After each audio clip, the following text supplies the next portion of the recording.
Voilà, bonjour les amis, on se retrouve pour une nouvelle vidéo.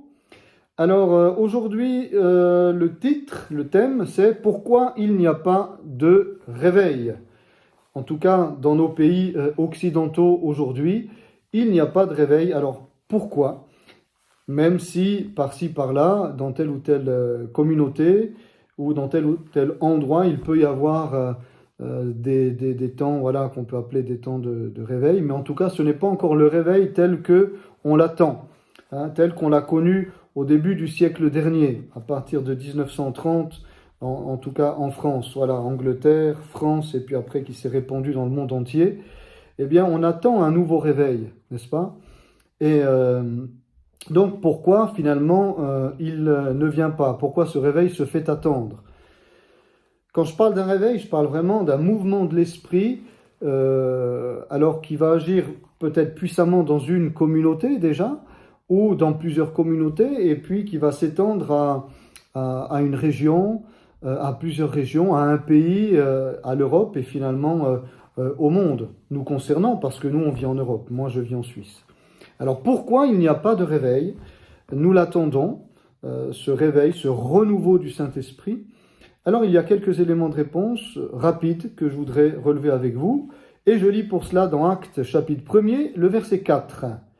Comme Jésus se trouvait avec eux, donc avec ses disciples, avec ses apôtres, il leur recommanda de ne point partir de Jérusalem, mais d'y attendre que fût accomplie la promesse du Père, celle dont je vous ai parlé, leur disait-il, car Jean a baptisé d'eau, mais vous, vous serez baptisés du Saint-Esprit dans peu de jours. Alors, la Bible nous dit que Jésus leur recommanda. Et je m'arrêtais sur ce verbe. Vous savez que si on regarde la racine de ce verbe, on ne va pas faire une étude biblique, hein, c'est vraiment encore une fois une exhortation, une parole qui veut nous porter à agir. Et quoique l'étude biblique nous porte aussi à cela, mais je dirais c'est une exhortation, ça ne va pas être une étude hein, à proprement parler. Alors, ce verbe, il signifie avant tout commander. Et originairement, on peut dire que c'est un verbe qui a été utilisé dans le registre du vocabulaire militaire. Hein, donner un ordre, voilà, au niveau militaire, donner un ordre. Donc on voit que c'est quelque chose de très très précis, hein, de très très important, et puis une injonction très forte. Il leur recommande, non pas dans le sens qu'il a pris aujourd'hui, hein, dans le sens secondaire, je te recommande de faire ci, c'est-à-dire je te donne le conseil de, voilà. Non, là c'est vraiment une recommandation dans le sens d'un commandement qu'il renouvelle. Je vous commande à nouveau. Hein, donc le Seigneur avait déjà dû leur dire, et là maintenant il leur commande à nouveau, il leur recommande, hein, donc de plusieurs choses. Alors si Jésus ici commande, ça veut dire qu'il faut obéir. Hein? Donc pour qu'il y ait le réveil, il faut obéir au Seigneur. Ça c'est vraiment la base des bases. Si tu veux le réveil, si je veux le réveil, il me faut obéir à Dieu. Une église doit obéir à Dieu. Un pasteur et une communauté doivent obéir à Dieu. Parce que le réveil vient par l'église. Dieu se sert de l'église pour qu'il y ait des réveils. Il utilise l'Église, il veut que ce soit l'Église, n'est-ce pas, qui puisse apporter la bénédiction à ce monde perdu. Donc c'est à nous d'obéir. Jésus leur recommande donc, certaines choses que l'on va voir. Mon frère, ma sœur, es-tu prêt à obéir à Dieu? Es-tu prête, ma sœur, à obéir à Dieu? Es-tu prêt, mon frère, à obéir à Dieu? Sommes-nous prêts à obéir à Dieu? Finalement, c'est ça la question. C'est pas de dire je veux le réveil, gloire à Dieu, alors eh bien je suis prêt à tout pour qu'il y ait le réveil. Alors c'est bien qu'on ait des désirs comme cela, être prêt à tout, mais finalement ce qui compte c'est d'obéir. Ce qui compte c'est effectivement que si on veut le réveil, de faire en sorte que ce réveil puisse arriver. De faire en sorte que je sois un acteur de ce réveil et pas juste être ému parce qu'on a lu des livres sur le réveil ou parce que on s'imagine que l'on va être un promoteur d'un réveil extraordinaire et puis que ça reste uniquement un rêve, que ça reste uniquement un souhait pieux. Non, ce n'est pas ça, frères et sœurs. Jésus leur recommande.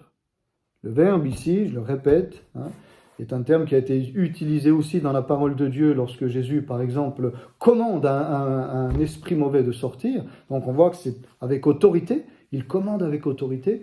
Ici, il y a un ordre comme militaire, il leur recommande. Et je crois que nous sommes l'armée de l'Éternel, nous sommes les soldats du Seigneur, comme Paul le disait à Timothée, soldats du Christ. Alors, eh bien, il nous faut aussi parfois le réaliser et dire, bien Seigneur, je veux le réveil, c'est bien, je veux que ça bouge dans ma communauté, je veux que des âmes viennent au Seigneur, c'est bien, mais finalement, qu'est-ce que je fais pour que ce réveil arrive? Seigneur, suis-je prêt à obéir? C'est ça la grande question, the question, c'est ça. Est-ce que je suis prêt à obéir? Alors, en quoi devons-nous obéir? Comme il se trouvait avec eux, il leur recommanda, premièrement, de ne pas partir de Jérusalem. Ici, je lis dans la version Osterwald. De ne pas partir de Jérusalem. Pourquoi? Parce que le contexte, c'est qu'ils avaient, bien sûr, ici peur, parce que Jésus avait été pris, on était venu le chercher, on l'avait crucifié, bien sûr, il est ressuscité le 3e jour, conformément aux Écritures et à ce que lui-même avait dit. Mais eux, eh bien, ils avaient peur parce que finalement, la fin qu'a connue Jésus, eh bien, allait être aussi la leur. Ça serait aussi la fin des disciples de Jésus. Donc, il y avait une crainte, que l'on peut comprendre, une crainte d'être pris et d'être mis à mort. Et finalement, quand on lit les Actes, on s'aperçoit que c'est ce qui va arriver. Ces témoins martyrs, ces apôtres, Pierre va être emprisonné, Jacques, le frère de Jean, va être décapité, déjà avant l'emprisonnement de Pierre. Et puis finalement, on sait très bien que l'apôtre Paul aussi, il le dit lui-même dans sa 2e épître à Timothée, qu'il se prépare au martyre. Donc on sait que tous ces apôtres eh bien, ont connu d'une manière ou d'une autre la persécution. Mais au début, il y avait cette crainte qui peut paraître dans un premier temps légitime. Ils avaient peur, le risque était là, eh bien de pouvoir connaître la mort à cause de notre foi que l'on avait placée en Jésus et que l'on reconnaissait, donc en tant que Messie, on reconnaissait Jésus comme le Messie. Effectivement, Jésus est le Messie promis. Alors Jésus leur a dit, ne partez surtout pas de Jérusalem. En d'autres mots, n'ayez pas peur, restez là. Voilà, n'ayez pas peur, restez là. Ils n'étaient pas encore prêts à la mission d'évangélisation mondiale, donc ils devaient rester à Jérusalem parce que, avant d'être dispersés, avant de partir pour évangéliser dans le monde entier, il fallait qu'ils puissent être revêtus de la puissance du Saint-Esprit. Donc, il fallait attendre. Il ne fallait pas partir de Jérusalem. Et j'ai envie de dire, ne croyons pas que nous devons partir je ne sais où pour connaître le réveil. Que dans tel et tel pays, il y a le réveil, alors il nous faut partir pour connaître le réveil. Gloire à Dieu pour les réveils qui prennent place dans certains endroits d'Asie, d'Afrique ou ailleurs. Ces réveils ponctuels, ces réveils locaux. Gloire au Seigneur. Mais on ne doit pas partir là-bas pour connaître le réveil. Nous ne devons pas non plus croire que le réveil, eh bien, non seulement est ailleurs, mais que Dieu aussi veut nous utiliser dans le réveil ailleurs et qu'il nous faut absolument partir pour que nous puissions être des promoteurs du réveil, des acteurs du réveil. Mais pas du tout. Jésus dit, il leur recommande, pas simplement il dit, il leur recommande, c'est un ordre qu'il leur donne. Ne partez pas de Jérusalem. J'ai envie de dire à beaucoup de chrétiens, ne partez pas de votre église locale, ne partez pas de votre ville, ne partez pas d'où vous êtes. Restez là. Vous voulez le réveil? Attendez, obéissez, payez le prix, restez là où vous êtes. Alors gloire à Dieu pour les appels missionnaires. Mais avant d'être sûr que Dieu nous appelle à partir dans tel ou tel pays, eh bien, je crois que nous devons déjà servir localement, là où nous sommes, plusieurs années dans notre église locale. Servir Dieu en tant peut-être même que pasteur, eh bien plusieurs années là où nous avons été formés. Et après, gloire à Dieu, Dieu tout à fait peut nous appeler à partir dans un autre pays, annoncer l'évangile, bien évidemment. Mais avant tout, eh bien, servons-le déjà et soyons des acteurs du réveil dans notre communauté, là où nous sommes. Hein, là où nous sommes, c'est vraiment important. N'allons pas chercher le réveil ailleurs. Deuxième chose, ici il est dit, comme il se trouvait avec eux, il leur recommanda de ne point partir de Jérusalem, mais d'y attendre que fût accomplie la promesse du Père, celle dont je vous ai parlé, leur disait-il, car Jean a baptisé d'eau, mais vous, vous serez baptisés du Saint-Esprit dans peu de jours. La deuxième chose, c'est d'attendre. Jésus leur a dit d'attendre, de faire preuve de patience. À cause du manque de patience, on peut s'égarer. Et il nous faut veiller. Parce que combien de bêtises et d'erreurs nous avons pu parfois commettre parce que nous avons manqué de patience. Attendre que fût accomplie la promesse du Père. Attendre quoi, finalement? Jésus leur dit d'attendre quoi? D'attendre, eh bien, que le Saint-Esprit vienne sur eux, de recevoir la puissance du Saint-Esprit et de devenir des témoins. Deux choses. Donc, Jésus leur parle bien du réveil ici. Vous devez attendre le réveil. Vous ne devez pas vous précipiter. Vous ne devez pas agir par anticipation. Mais vous devez attendre. Un réveil, ça s'attend. Et non pas, j'ai envie de dire, en regardant tel ou tel réveil se passer ou en lisant des livres simplement sur le réveil. Non, mais s'attendre activement. Il dit ici, d'y attendre que fût accomplie la promesse du Père. Quelle est cette promesse? C'est d'être baptisé du Saint-Esprit. Et au verset 8, vous recevrez la vertu du Saint-Esprit qui descendra sur vous et vous serez mes témoins tant à Jérusalem que dans toute la Judée et la Samarie et jusqu'aux extrémités de la terre. Donc, attendre, c'est important. Mes frères, mes sœurs, je vous exhorte, chers internautes qui m'écoutez, je vous exhorte à attendre dans votre communauté, eh bien, par la prière, bien évidemment, parce que c'est comme cela qu'ils ont attendu. Ils ont attendu dans la prière, ils étaient assidus à la prière, et ça, on a bien besoin de le réaliser tout à nouveau, qu'un réveil commence, se maintient et se poursuit et perdurera si le peuple de Dieu est en prière, si les pasteurs sont en prière, si les frères et sœurs d'une communauté sont en prière. Donc, Jésus, comme je disais, il parle effectivement d'un réveil, puisqu'il parle du revêtement de la puissance du Saint-Esprit, et ensuite d'être des témoins. Voilà c'est quoi le réveil, frères et sœurs. Le réveil, c'est pas tout et n'importe quoi dans l'Église. Le réveil, c'est pas n'importe quelle manifestation dans l'Église. Le réveil, c'est, Jésus nous l'a dit ici, être revêtu de la puissance du Saint-Esprit. Oswald, la traduction Oswald ici a dit la vertu du Saint-Esprit. Littéralement, c'est dynamis, la puissance du Saint-Esprit. Et on sait que ce mot, dynamis, est utilisé toujours en relation avec le Saint-Esprit, la puissance du Saint-Esprit. Donc, il nous faut attendre d'être revêtus de puissance. Et pour cela, comment attendre? Je le répète encore dans la prière. C'est comme ça qu'ils ont attendu. Au verset 14, tout cela persévérait d'un commun accord dans la prière, avec les femmes, avec Marie, mère de Jésus, et avec ses frères. Tout cela, c'est-à-dire tous les apôtres, tous les disciples de Jésus, ils étaient 120. Ils persévéraient d'un commun accord dans la prière. C'est cela déjà le réveil. C'est quand on voit un pasteur, des anciens, des frères et sœurs qui persévèrent dans la prière. Là, vous pouvez être sûr que c'est le début du réveil. Pas simplement de l'excitation, 1 semaine, 2 semaines, mais de la persévérance, être assidu à la prière. C'est ce dont nous avons besoin. Et peut-être de renouveler nos réunions de prière, de faire en sorte vraiment que ces réunions de prière soient de véritables réunions de prière. Que les pasteurs soient animés de cet esprit de prière, qu'ils soient des modèles dans la prière, qu'ils conduisent l'Église dans la prière, que nous soyons obéissants à Dieu, alléluia, pour vraiment nous fixer des plages horaires afin d'être discipliné et de maintenir une vie de discipline dans ce domaine-là. Frères et sœurs, c'est toujours la même chose. Quand on veut le réveil, c'est toujours le même chemin qu'il nous faut suivre. Quel chemin glorieux! Retrouver la communion avec Dieu.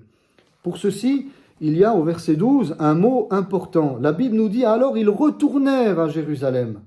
De la montagne appelée montagne des Oliviers, qui est près de Jérusalem, à la distance d'un chemin de sabbat. Ils retournèrent à Jérusalem. Jésus leur a dit, leur a commandé de ne pas partir de Jérusalem, mais d'attendre. Sous-entendu, c'est clair, dans la prière. La Bible nous dit, ils retournèrent à Jérusalem. Ce verbe en hébreu, c'est le verbe chouv, qui a donné repentance. On dit par exemple en hébreu, la repentance c'est la teshuva. Et il y a à l'intérieur de ce mot le verbe retourner. Se retourner. Voilà. Eh bien c'est ça, la repentance. Parfois on prêche sur la repentance et on s'imagine que la repentance c'est pleurer, c'est gémir, c'est se lamenter. Mais au final, frères et sœurs, gloire à Dieu, si on gémit, si on pleure, merci Seigneur, mais ce qui importe, c'est qu'on obéisse, parce que tous nos pleurs, toutes nos larmes, toutes nos lamentations et tous nos gémissements ne serviraient à rien si on n'obéit pas. Voilà, il nous faut obéir. Donc eux, ils sont retournés à Jérusalem. On pourrait dire, parce qu'en hébreu, je rappelle ce mot, c'est aussi la repentance, quelque part ils se sont repris, quoi. Ils avaient peut-être émis la pensée de partir, puisque Jésus leur dit, surtout ne partez pas. La peur peut-être les aurait conduits à agir par précipitation, et finalement, ils se reprennent, ils se ressaisissent, et ils retournent à Jérusalem, dans cette chambre haute dans laquelle ils avaient l'habitude de se retrouver et de prier. J'ai envie de dire, frères et sœurs, retournons à la prière. Retournons à la prière. Retournons à la prière. Alléluia. Allons à l'église prier. Oh, c'est peut-être pas un message qui aujourd'hui est vraiment d'actualité, parce qu'on aime tellement de choses parfois extravagantes, d'activités, toutes sortes de choses. Alors, ça ne veut pas dire qu'il ne faut pas d'activité dans l'Église. Ça ne veut pas dire qu'il ne faut pas s'activer d'une manière ou d'une autre, comme on va le voir, dans l'évangélisation et dans toutes sortes d'œuvres auxquelles le Seigneur nous appelle à entrer, dans lesquelles le Seigneur nous appelle à entrer. Mais il nous faut déjà réaliser que nous avons besoin d'être revêtus de la puissance du Saint-Esprit. Et donc, pour cela, il n'y a pas d'autre chemin que la communion avec Dieu. Alléluia. Donc, ils se sont repris. Alors, reprends-toi, mon frère. Reprenons-nous, ressaisissons-nous. Alléluia. Parce que tous les chemins qui mènent au réveil passent par la prière. Tous. Si on étudie l'histoire de l'Église, tous les réveils ont pris place après un temps de prière, de repentance et de retour vers Dieu.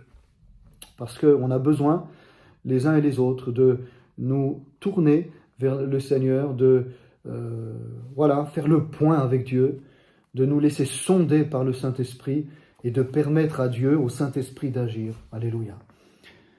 Et puis, la deuxième chose, c'est qu'une fois qu'effectivement qu'il y a cette vie-là de prière, cette vie de prière va nous pousser à une chose, la puissance du Saint-Esprit manifestée au travers du parler en langue, au travers de la prophétie, va nous pousser à quoi ? Va nous pousser à sortir de nos murs. Vous recevrez une puissance, le Saint-Esprit survenant sur vous, et vous serez mes témoins. C'est ça le réveil. C'est ça le réveil. Alléluia. C'est ça le réveil.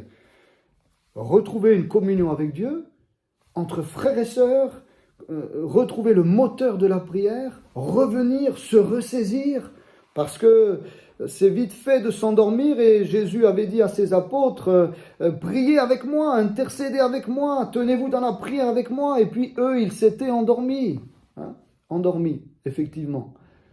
Nous sommes parfois comme ces disciples, nous nous sommes endormis, mais nous pouvons nous réveiller, nous pouvons nous ressaisir, nous pouvons retrouver le chemin du réveil, le chemin de la prière. Pour quel but ? Pour être des témoins. Pas pour qu'on se gargarise dans l'église de parler en langue, de prophétie, de manifestation de l'esprit. Gloire à Dieu. Ces choses sont nécessaires. Amen. Bien sûr. On prie pour des baptêmes du Saint-Esprit. Gloire à Dieu. On prie pour les dons du Saint-Esprit, la prophétie, la parole de sagesse, la parole de connaissance, parole de foi, discernement des esprits, etc., etc. Voilà. Bien sûr.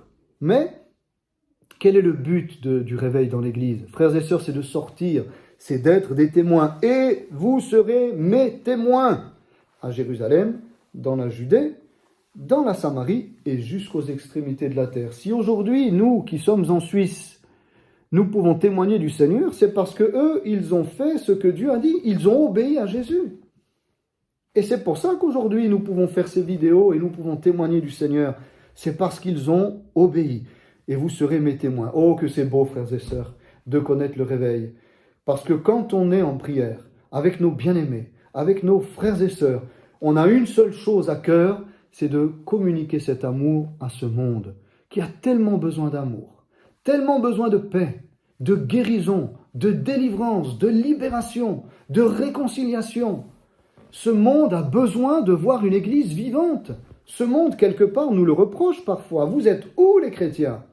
Vous êtes où? Vous vous cachez, vous vous terrez dans les églises? Vous êtes où? Eh bien, j'ai envie de dire, soyons sur les places du marché. Amen. Soyons, eh bien, dans un kiosque à musique pour annoncer l'évangile. Soyons dans les campagnes, dans les rues.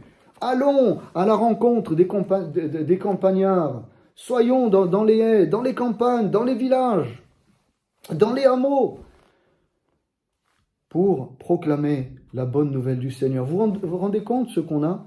On a la responsabilité et le privilège d'annoncer l'amour de Dieu au monde. Que Jésus-Christ est venu pour mourir sur la croix pour nous, afin qu'au travers de sa mort, nous puissions être sauvés. Et que par ses meurtrissures, nous sommes guéris. Et qu'il a vaincu l'ennemi de nos âmes. Le diable, il l'a vaincu à la croix. Et que grâce à cet amour qu'il a manifesté pour nous, grâce à l'amour que Christ a manifesté en donnant sa vie pour nous à la croix, nous pouvons être sauvés. Pourquoi? Eh bien parce que le troisième jour, il est sorti du tombeau. Il est vivant. Et c'est pourquoi nous le prions. C'est pourquoi nous voulons témoigner de lui. Parce que ce n'est pas un Dieu mort. Il n'est pas resté sur la croix. Il est ressuscité. La tombe est vide. Amen. Le troisième jour, la tombe était vide. Marie de Magdala a trouvé la tombe vide. Pierre et Jean ont trouvé la tombe vide. Jésus leur est apparu pendant 40 jours. Et puis il est apparu à plus de 500 personnes à la fois. Il est apparu à l'apôtre Paul. Il est apparu à ses apôtres, dignes de foi. Et il est monté auprès du Père et il reviendra. Alors, dans cette attente, eh bien, nous ne sommes pas passifs.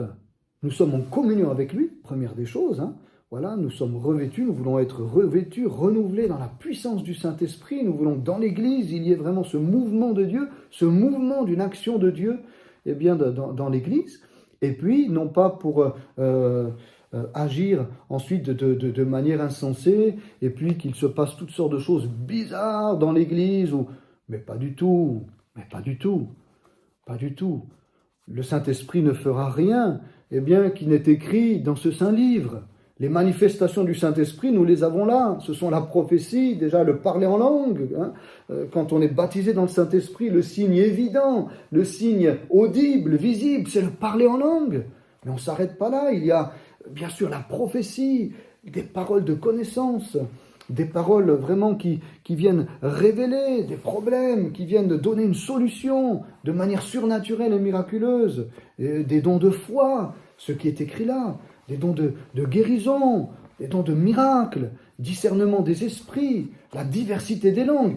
Ce qui est écrit ici, frères et sœurs, ce que Jésus a manifesté, ce que les apôtres ont manifesté et ont vécu, ce que l'Église primitive nous rapporte, c'est cela que nous voulons vivre, rien d'autre. Ce qui est écrit dans la parole de Dieu. Amen. Merci Seigneur. Les miracles, les guérisons, les conversions, les baptêmes dans le Saint-Esprit, des âmes qui sont transformées par la puissance de l'amour de Dieu. Eh oui, des hommes et des femmes qui vivaient dans le péché et qui eh bien, par la puissance et l'amour de Dieu, deviennent des enfants du Seigneur. C'est cela que nous voulons. C'est cela que nous voulons. C'est pourquoi nous ne voulons pas être, des chrétiens timides, être timorés. Mais nous voulons aller avec sagesse, bien sûr. Nous ne sommes pas des insensés. La parole de Dieu dit « Celui qui est sage gagne des âmes ». Avec sagesse, mais la sagesse ne doit pas enlever l'enthousiasme, la joie. Quelqu'un qui est convaincu, il est convaincant. Et nous sommes convaincus parce que Christ nous a convaincus. Et donc nous allons avec sagesse, avec amour, avec respect de l'autre, bien sûr, avec patience aussi, parce que certains viennent au Seigneur, eh bien, après des mois, voire des années. Nous voulons les accompagner. Mais notre rôle, c'est d'apporter la bonne nouvelle, eh bien, à ce monde, comme Jésus l'a dit, à Jérusalem, dans la Judée, dans la Samarie et jusqu'aux extrémités de la terre. Donc nous obéissons à ce que simplement Jésus nous a dit. Pour terminer, je dirais, il leur a dit aussi une troisième chose. Il leur a dit, regardez ici, au verset 6, donc au moment où Jésus leur dit, dans peu de jours vous serez baptisés du Saint-Esprit, regardez ce que les apôtres disent. Ceux donc qui étaient là réunis lui demandèrent, « Seigneur, est-ce dans ce temps-là que tu rétabliras le royaume d'Israël ?» Il leur répondit, « Ce n'est pas à vous de connaître les temps ou les moments que le Père a fixés de sa propre autorité. Mais vous recevrez la puissance du Saint-Esprit et vous serez mes témoins. » Au verset 9, après avoir prononcé ces paroles, Jésus fut enlevé pendant qu'ils le regardaient et une nuée le déroba à leurs yeux. Et comme ils avaient les regards attachés au ciel pendant qu'ils s'en allaient, voici que deux hommes en vêtements blancs se présentèrent devant eux et leur dirent « Hommes de Galilée, pourquoi vous arrêtez-vous à regarder au ciel ? Ce Jésus qui a été enlevé du milieu de vous dans le ciel en reviendra de la même manière que vous l'y avez vu monter. » Et je termine avec cela. Bien, il y a des chrétiens, j'appelle un petit peu ça la maladie aujourd'hui du siècle parmi les chrétiens. Ce n'est pas la dépression. La maladie du siècle, c'est des chrétiens qui regardent constamment au ciel. Quand est-ce que Jésus va revenir ? Et alors on essaye de regarder le moindre signe. Et puis maintenant c'est le coronavirus. Et avant c'était les tremblements de terre. Et puis c'était le tsunami. Et il y avait encore autre chose. Et toujours autre chose. Là, Jésus va revenir. Enfin, on va être libérés. Alors bien sûr que nous devons attendre le retour du Seigneur. Et que nous vivons dans cette attente, bien évidemment. Mais ce n'est pas une attente passive. Une attente, je dirais, où nous sommes des rêveurs, des contemplatifs perpétuels. Parce que finalement, nous restons passifs quand nous sommes comme ça. Jésus, il leur a dit, ce n'est pas à vous de connaître les temps et les moments. Il y en a qui se hasardent à ce genre de choses. Ce n'est pas ce que nous voulons faire.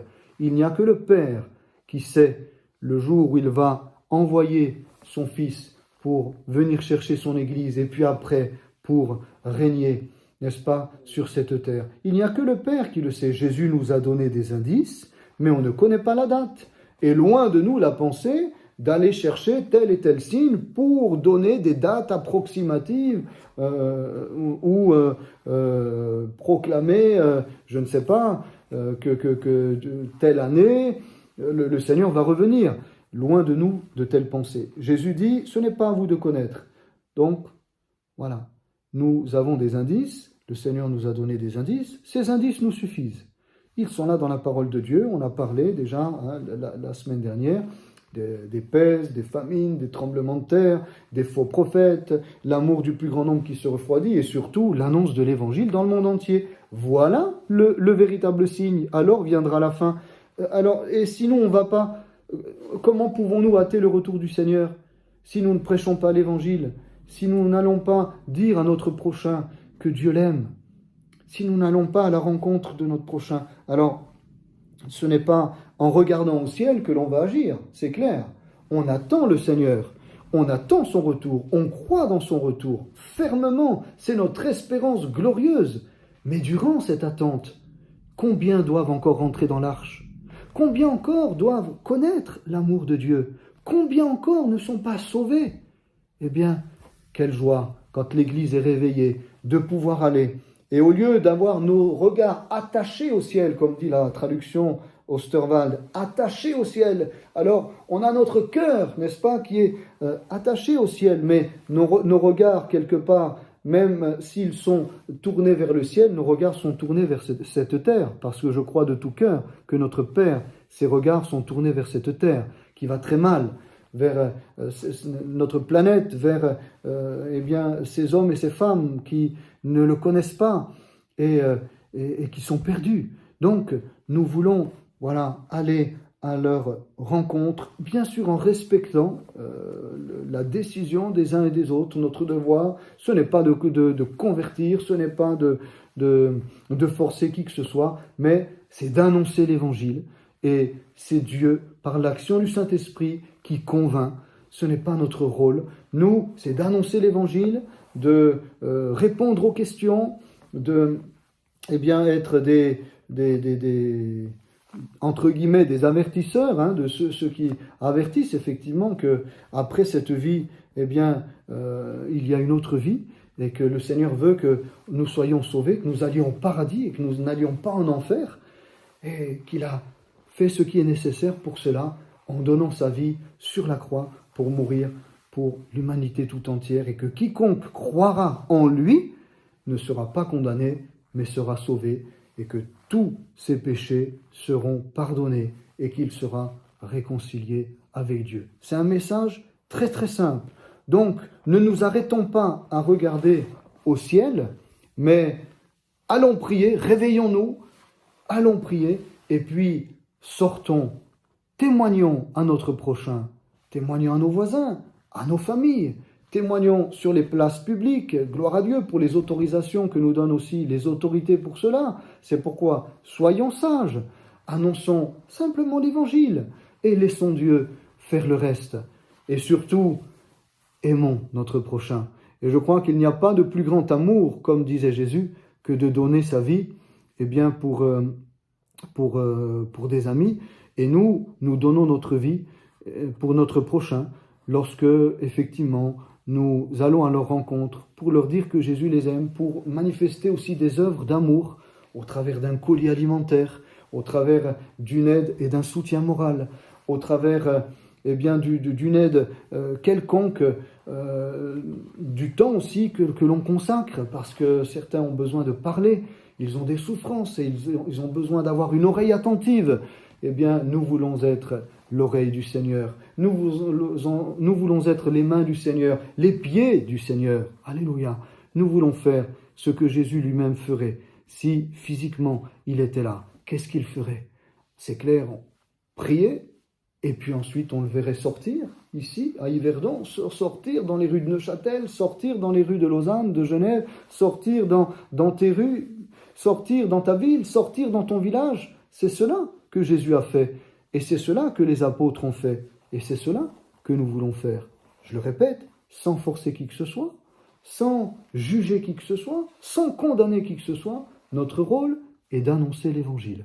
Voilà. Et de l'annoncer avec la puissance du Saint-Esprit. Combien on a besoin dans l'évangélisation d'avoir cette sensibilité au Saint-Esprit. Parce que chaque personne a des besoins. Chaque personne est différente.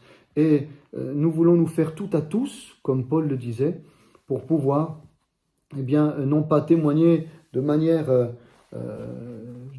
dogmatique, avec une façon de faire, c'est comme ça et pas autrement, mais en étant comme Jésus, qui a témoigné d'une façon à la Samaritaine et qui a témoigné d'une autre façon, à un Nicodème.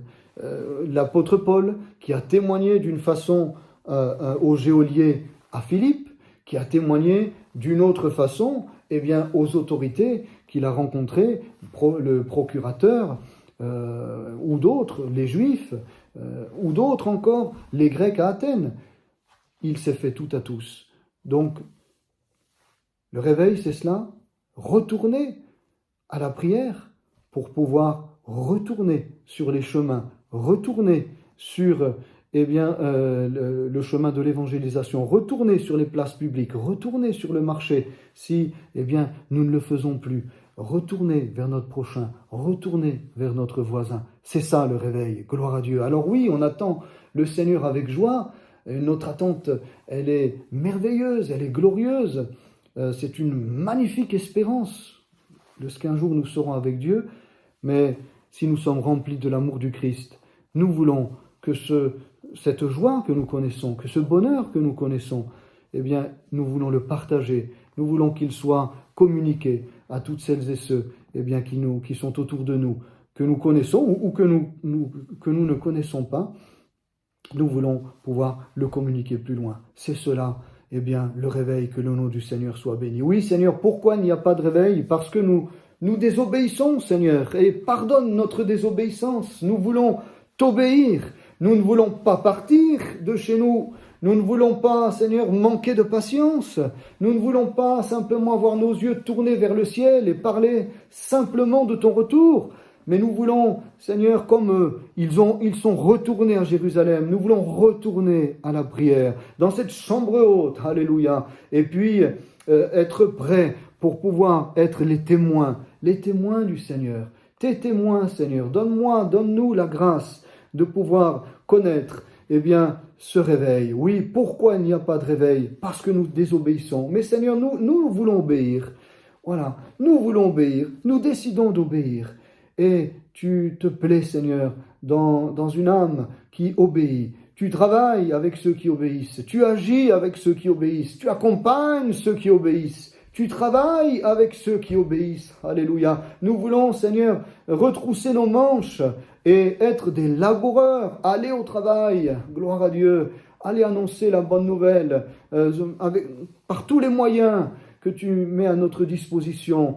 Et donne-nous ta sagesse. Donne-nous ta patience et par-dessus tout ton amour, afin que ceux qui nous voient, ceux qui connaissent l'Église, puissent dire, eh bien c'est vrai, c'est à l'amour qu'ils ont que nous reconnaissons que ce sont vraiment des disciples du Seigneur. À toi la gloire, Seigneur.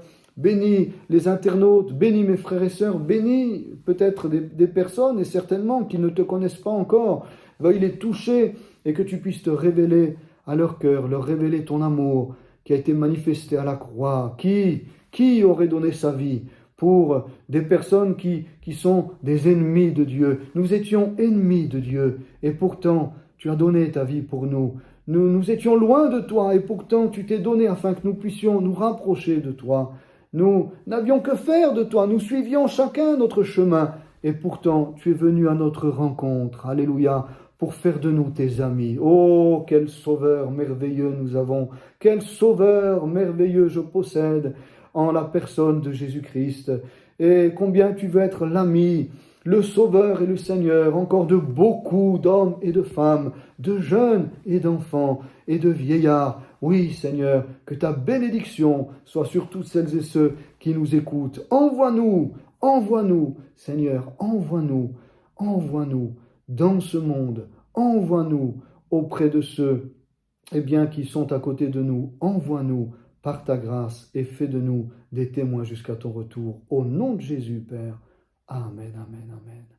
Quel sauveur merveilleux je possède, il s'est sacrifié pour moi, et sa vie innocente il cède pour mourir sur l'infâme bois, attaché à la croix pour moi, attaché à la croix pour moi.